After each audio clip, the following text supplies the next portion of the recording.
요한복음 1장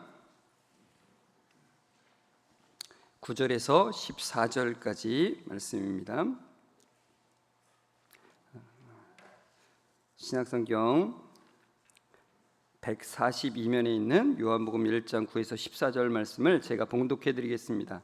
참빛 곧 세상에 와서 각 사람에게 비추는 빛이 있었나니 그가 세상에 계셨으며 세상은 그로 말미암아 지은 바 되었으되 세상이 그를 알지 못하였고 자기 땅에 오매 자기 백성이 영접하지 아니하였으나 영접하는 자 곧 그 이름을 믿는 자들에게는 하나님의 자녀가 되는 권세를 주었으니 이는 혈통으로나 육정으로나 사람의 뜻으로 나지 아니하고 오직 하나님께로부터 난 자들이니라.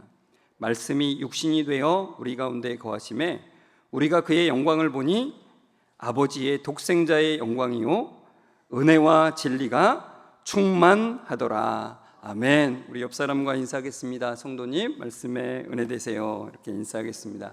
말씀에 커다란 은혜가 되시기를 주의 이름으로 축복합니다. 오늘 말씀의 제목이 말씀이 사람 되시다니라고 또 감탄사를 제가 썼습니다. 우리가 우리 아이들 공과 교재를 따라서 이번 연도는 이제 교리를 나갑니다. 근데 이 교리가 어떤 때는 확 와닿기도 하지만 어떤 때는 정말 막막하기도 해요.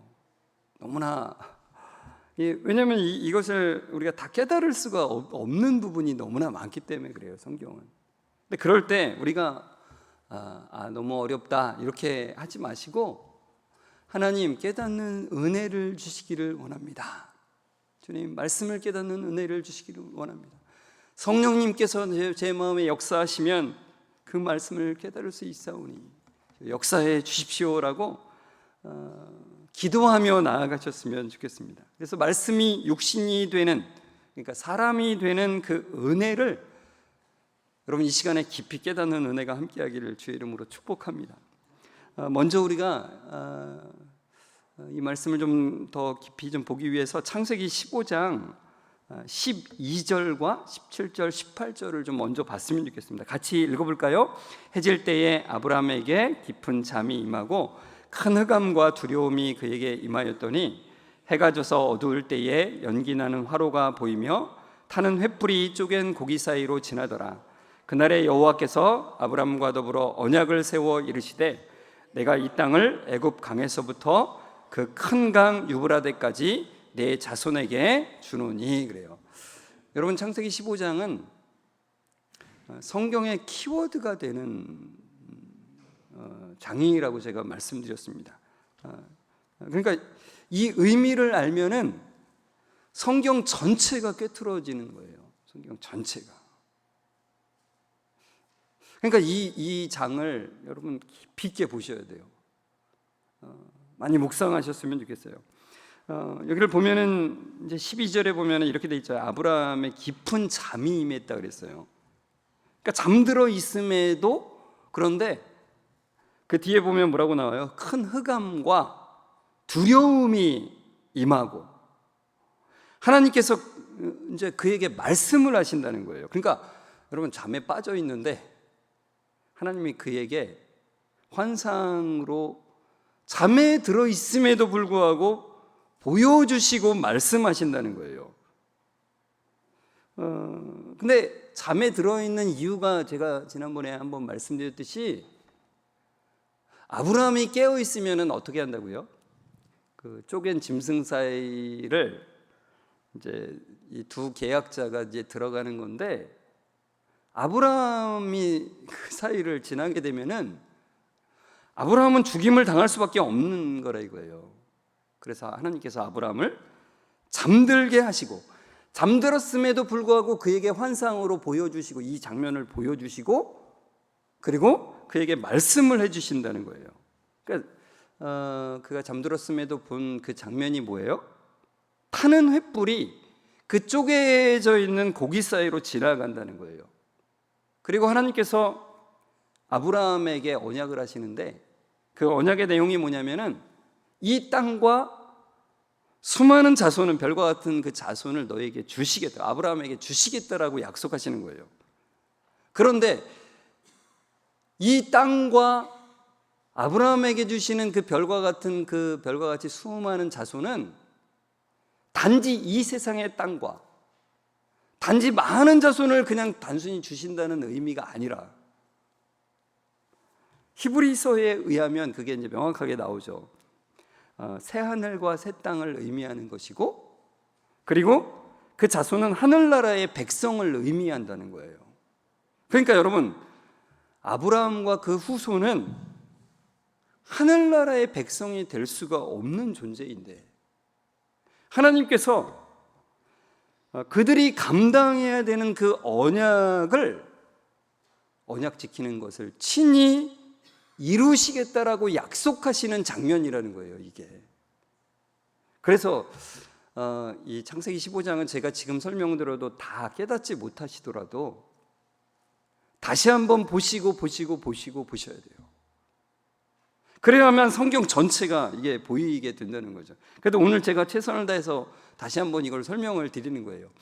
그러니까 횃불이 쪼개진 짐승 사이로 지나간 그 의미가 뭐냐면, 결국 신약에서 그것이 분명하게 드러나죠. 성자 하나님이 완전한 사람이 되셔서 언약의 대표로 인간이 지켜야 될 그것을 대신 지키신다는 것을 보여주고 있다는 겁니다. 그러니까 사람이 할 수 없는 것을 하나님이 하신다는 의미를 담고 있어요. 그러니까 하나님께서 인간이 지켜야 될 언약의 내용까지 모두 감당하시겠다라고 하는 의미가 여기에 담겨 있다는 거예요. 이 언약은 아브라함 시대에 이 강대국과 약소국이 맺는 그 조약에서 형식을 따온 거예요. 그러니까 강대국과 약소국이 아니더라도 좀 강한 왕과 또 약한 지주 또는 소장농, 이런 사람들과 그 계약을 맺어요. 조약을 맺어요. 그런데 보통은 강한 자가 보호해주는 역할이고 약한 자는 충성을 다하는 거예요. 그러니까 내가 너 보호해 줄 테니까 너 나한테 충성을 다해야 돼, 이런 거죠. 그러니까 주로 이 조약의 내용을 지켜야 되는 거는 늘 약한 쪽이에요. 약한 쪽. 강한 쪽은 뭐만 하면 돼요? 보호만 해주면 돼요. 보호만. 근데 그 당시에 있었던 이 조약들과는 너무나도 다른 조약식, 언약식이 바로 이 창세기 15장의 언약식이라는 거죠. 그러니까 강자이신 하나님께서 약자가 충성해야 될 것을 친히 담당하시겠다라고 하는 언약이니까 이게 너무나 이상한 거예요. 근데 바로 성경이 바로 그 내용이에요. 지켜야 될 건 우리고 충성을 다할 것은 우리인데 그것을 하나님께서 이루시겠다고, 그리고 그것이 우리의 것이 되게 하시겠다라고 하는 약속이 바로 성경의 약속이라는 거죠. 예수 그리스도를 통해서 이루시는 것, 성경이 말하는 구원의 내용이 바로 이거예요. 제가 이 시점에서 여러분에게 질문을 하나 드리려고 합니다. 뭐냐면, 하나님은 죄를 미워하시지만 죄인은 미워하지 않으시는가? 여러분, 여기에 예스, 죄인을 미워하지 않으시죠? 예스입니까? 예. 오면은 좀 고개를 좀 다 끄덕여 주시겠어요? 아니다 그러시는 분은 이렇게 좀 해주시면 좋겠어요. 네. 대부분 다 오를 하셨네요. 보통 우리가 이렇게 알고 있습니다. 그래서 우리도 사람을 죄는 미워해야 돼. 사람을 미워해서는 안 된다라고 생각을 하죠. 근데요, 이 말이 성경에 의하면 맞지가 않는 말이라는 거예요. 왜냐하면 분명히 하나님께서 말씀하셨거든요. 뭐라고요? 에서는 미워하고 야곱은 사랑한다라고 합니다. 그러니까 여러분, 우리가 사람을 미워하는 것은 죄가 되지만 하나님이 미워하시는 것은 다른 차원이 있다라는 것을 보여주고 있다는 거죠. 그러니까 하나님은 분명히 죄인에 대해서 완전한 공의로 저주를 쏟으신다라고 말씀하시는 거예요. 그러니까 하나님께 죄인은 하나님의 원수로서 진노의 대상임을 분명히 알아야 된다는 거예요. 그러니까 오직 그리스도가 우리가 받을 하나님의 진노를 대신 받으셨기 때문에 거기에서 벗어날 수 있을 뿐이라는 것을 분명히 알라는 거죠. 오늘 우리가 읽은 이 요한복음 1장 14절에 분명히 말씀합니다. 말씀이 육신이 되어 우리 가운데 거하심에 우리가 그의 영광을 보니 아버지의 독생자의 영광이요 은혜와 진리가 충만하더라 그래요. 그러니까 말씀이 사람이 되셔서 우리 가운데 거하신 거예요. 우리는 그의 영광을 보았습니다. 그 영광은 오직 아버지의 독생자만이 가질 수 있는 영광, 다른 말로 말하면 하나님만이 가질 수 있는 영광이에요. 그러니까 하나님이 사람의 몸을 입고 오신 것을 말씀하는 거죠. 그 말씀은 누구를 가리킵니까? 요한복음 1장 1절이 분명히 말씀하잖아요. 같이 요한복음 1장 1절 같이 읽어볼까요? 태초에 말씀이 계시니라. 이 말씀이 하나님과 함께 계셨으니 이 말씀은 곧 하나님이시라. 여러분, 그 말씀은 태초에 계셨고 성부 하나님과 함께 계셨다 그래요. 그러니까 누구를 말하는지 우리 분명히 알 수 있죠. 성자 예수님을 말씀하는 거예요. 그러니까 하나님이신 예수님이 사람이 되셔서 이 땅 가운데 오셨어요. 하늘 영광을 버리시고 사람의 모습을 입으셨지만 그분은 여전히 영광의 하나님이라고 말씀하세요. 은혜와 진리로 충만하신 하나님이시라고 말씀하는 거예요. 웨스트민스터 소유리문답의 21문을 보시면은 하나님의 선택하신 자의 구속주가 누구냐고 물어요. 그러니까 구원자가 누구시냐? 우리를 죄와 사망의 그 저주 가운데서 구원하실 분은 누구신가? 답을 같이 한번 읽어볼까요?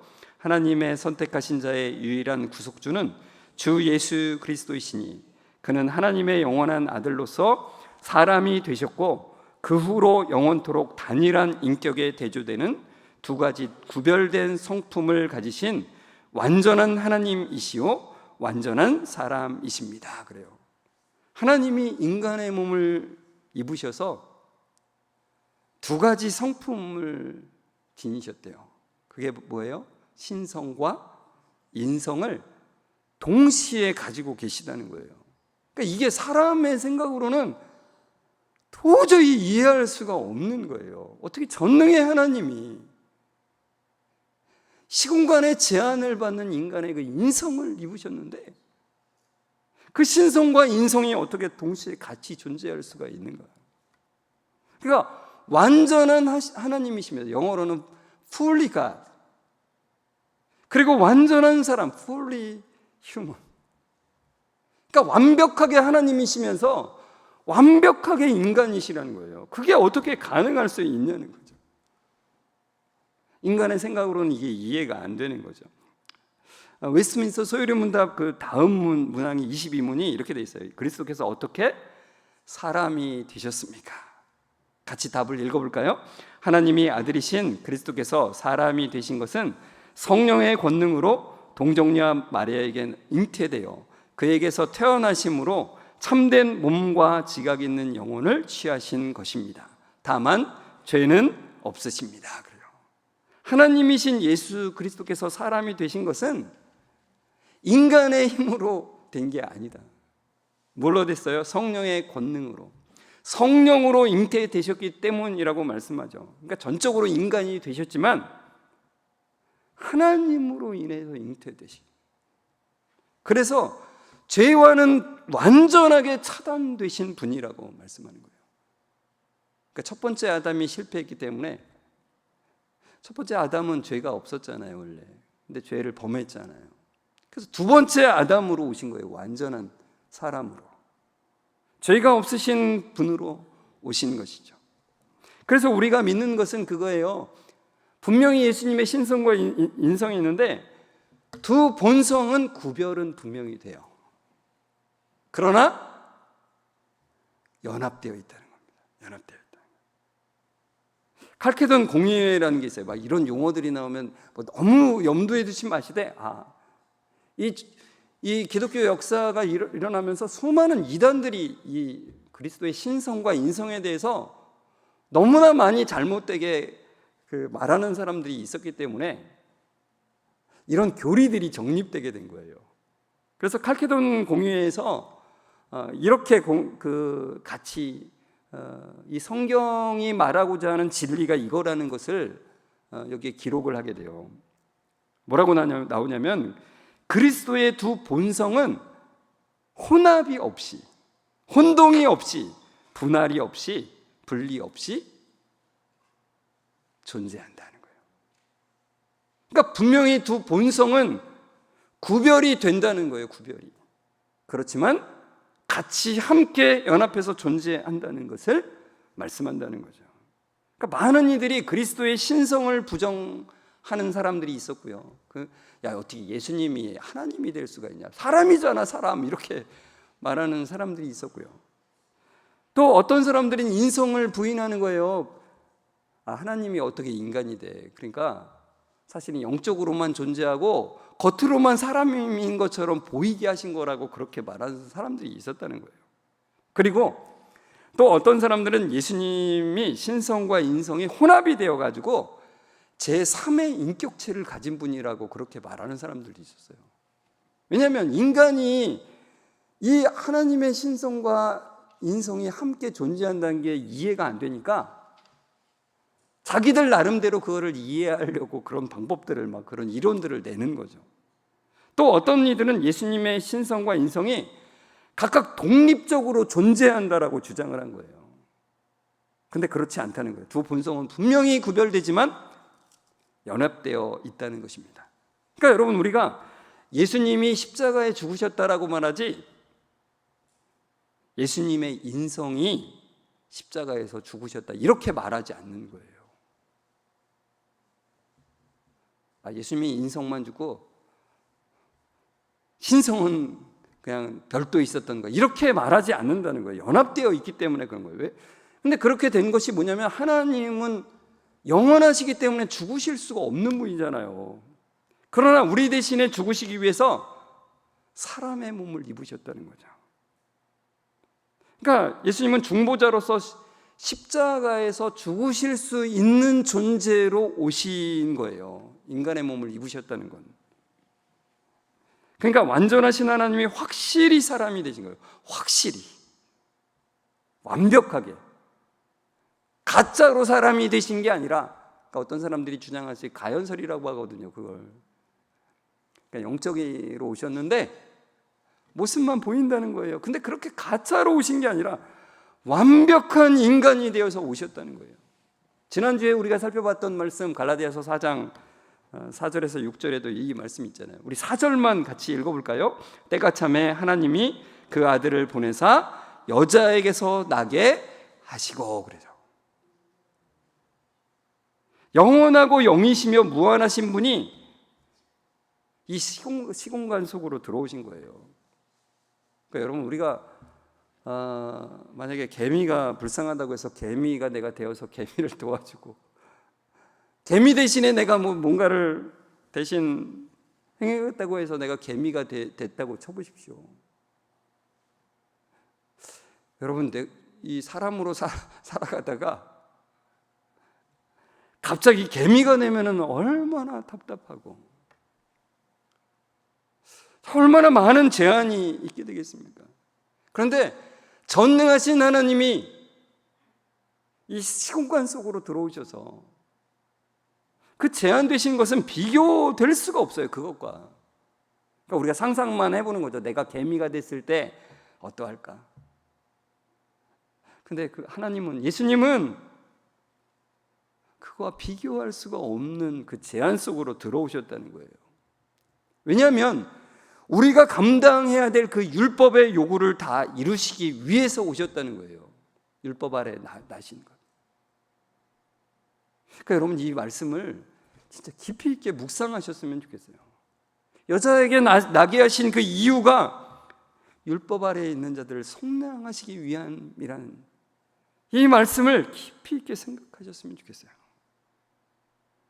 그것을 다 이루시고 우리의 것이 되게 하심으로 하나님의 자녀가 되게 하시는 놀라운 은혜가 거기에 있다는 거죠. 여러분, 이 은혜는 이루 말할 수가 없는 것입니다. 그럼에도 불구하고 우리가 그것을 거부하는 자리로 참 많이 가요. 요한복음 1장 9절부터 11절에 보면 참빛 곧 세상에 와서 각 사람에게 비추는 빛이 있었나니 그가 세상에 계셨으며 세상은 그로 말미암아 지은 바 되었으되 세상이 그를 알지 못하였고 자기 땅에 오매 자기 백성이 영접하지 아니하였으나 그래요. 그러니까 하나님을 거부하고 자기가 원하는 대로 자기가 왕이 되고 자신이 주인이 되어서 그렇게 살아가는 사람은 겉으로 보기에는 잘 사는 것 같지만 하나님의 저주 가운데 살아가고 있다라고 말씀드렸습니다. 그러니까 진노밖에는 받을 것이 없는 존재라는 거예요. 그러니까 실제로는 어둠 속을 살고 있는 존재들이죠. 그런데 하나님께서 그들에게 구원의 빛을 비추신 거예요. 어둠 가운데 있는 자들에게. 예수님은 저주의 흑암 가운데 있는 우리에게 빛이 되셨습니다. 그런데 눈이 멀어서 우리가 보고 싶은 것만 보게 되어서 그 빛을 못 알아본다는 거죠. 그래서 참 빛을 받아들이지 않습니다. 그게 우리의 본성이에요.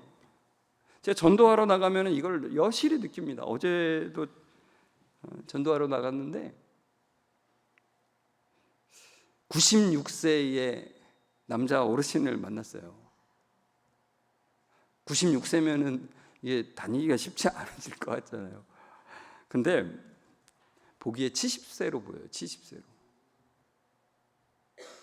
그래서 제가 여쭤봤어요. 어디 아픈 데 없으세요? 그랬더니 아픈 데가 하나도 없고 건강하게 살아왔대요.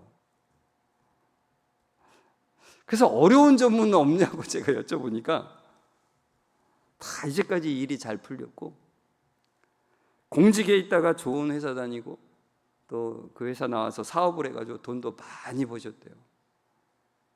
자식들 잘 자랐고 증손자 손녀까지 봐가지고 너무나 좋대요. 여러분 부러우십니까? 제가 인생이 허무하지 않냐고 물었더니 불교를 믿고 있어서 괜찮대요. 예수님을 전하니까 부처님으로 만족한대요. 그래서 제 마음이 아팠습니다. 이런 생각이 들었어요. 이분은 잘됨이 눈을 멀게 했구나. 자기의 기준으로 모든 것을 바라보기 때문에 진리를 말해도 그 진리를 거부하는 거예요. 그 빛을 보여줘도 그 빛을 못 보는 거예요. 참빛을 알 수도 없고 받아들이지도 않는 거죠. 여러분, 그런 분을 세상적 관점으로 보면은 부럽죠. 다 잘 되고 안 아프고 96세신데 정말 건강해요. 저보다도 더 건강해 보여요. 너무나 일이 잘 풀렸고 가족들도 다 잘 됐어요. 근데 부러워할 필요가 없어요. 전혀. 너무 불쌍해요. 저는 그 빛을 거부하는 그 자리에 있기 때문에 너무 안타깝죠. 그러나 하나님께서 우리에게 말씀하시는 거예요. 영접하는 자들은, 그 빛을 받아들이는 자들에게는 하나님의 자녀가 되는 권세를 주신다는 거예요. 그 자격을 주셨대요. 영원하고 영이시며 무한하신 분이 시공간 속으로 들어오신 이유는 자신이 어둠 가운데 있는지를 알고, 주님, 제가 어둠 가운데 있습니다. 제가 비참함 가운데 살아가면서도 그게 비참함인지 모르고 살아왔습니다. 그러나 이제 어둠 가운데 있다는 것을 깨닫고 주님을 향해서 손을 듭니다. 주여 불쌍히 여겨 주십시오. 그런 자들에게는 하나님의 자녀가 되는 권세를 주셨다고 말씀하시는 거예요. 여러분, 부모님이 믿음을 가졌다고 해서 하나님 자녀가, 그 자녀가 하나님 자녀 저절로 되지 않습니다. 여기 그러잖아요. 혈통으로 되는 게 아니라.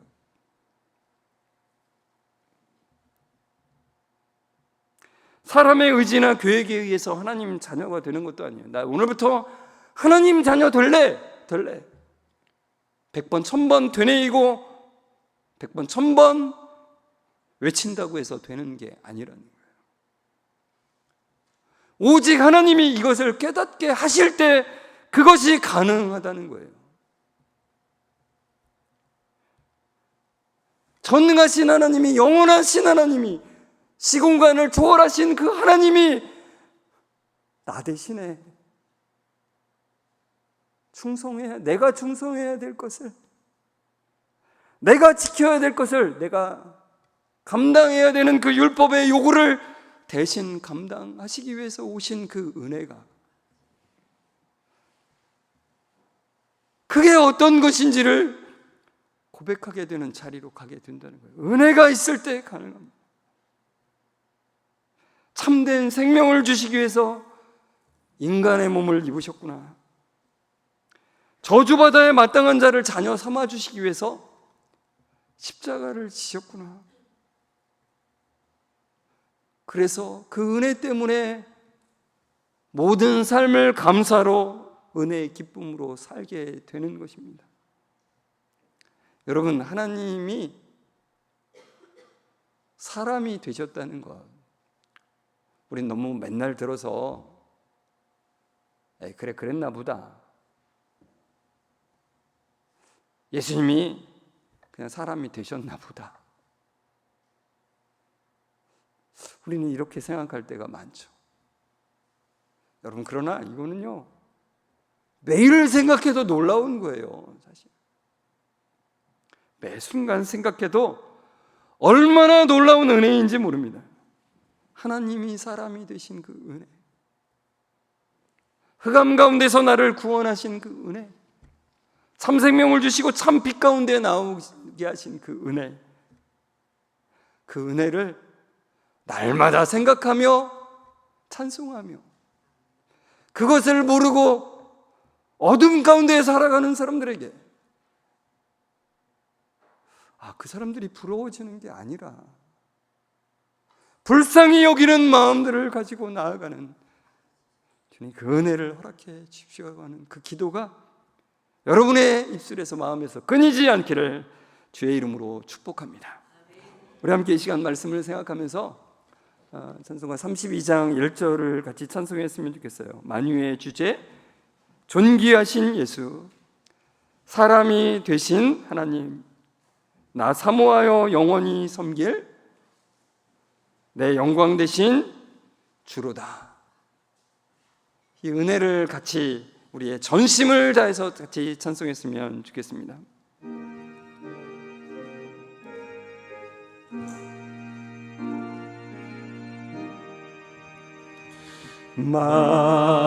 만유의 주제, 존귀하신 예수, 사람이 되신 하나님,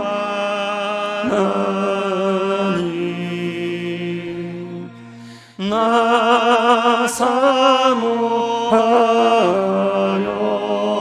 영원히 섬길 내 영광 되신 주로.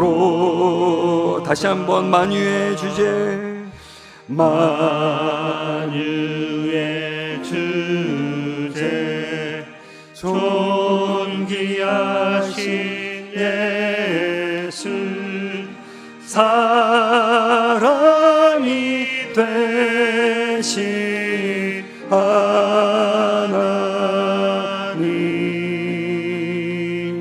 나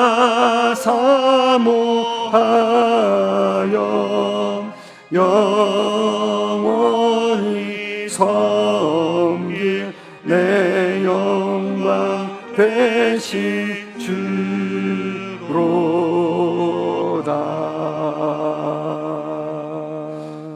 전능의 하나님 감사합니다.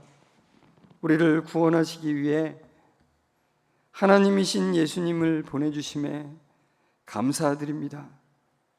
우리를 구원하시기 위해 완전한 사람으로 오셔서 우리가 감당해야 할 것을 다 이루시니 감사합니다.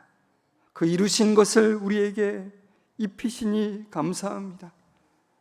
사람이 되신 하나님 예수 그리스도를 찬양합니다. 어둠 가운데 있던 우리에게 생명을 주시고 참빛을 주신 예수님을 찬양합니다. 그 기쁨으로 빛 가운데 걷게 하시고 그 기쁨으로 생명을 누리는 삶이 되게 하신 그 놀라운 은혜를 찬송하며 주님, 그 은혜 가운데 날마다 살아가는 우리 모든 성도들 되게 하여 주옵소서.